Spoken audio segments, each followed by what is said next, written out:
Ada capek yang susah dijelasin, pas akhirnya rumah impian kita jadi, tapi ternyata belum bisa ditempati.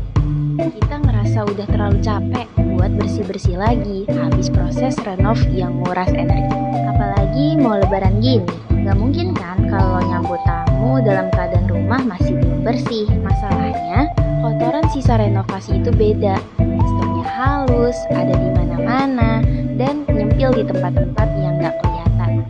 Kalau dibersihin sendiri sambil ditempatin, takutnya malah ketunda terus, dan akhirnya debu makin numpuk, ngotorin furnitur lain, dan ngerusak sirkulasi udara di dalam ruangan.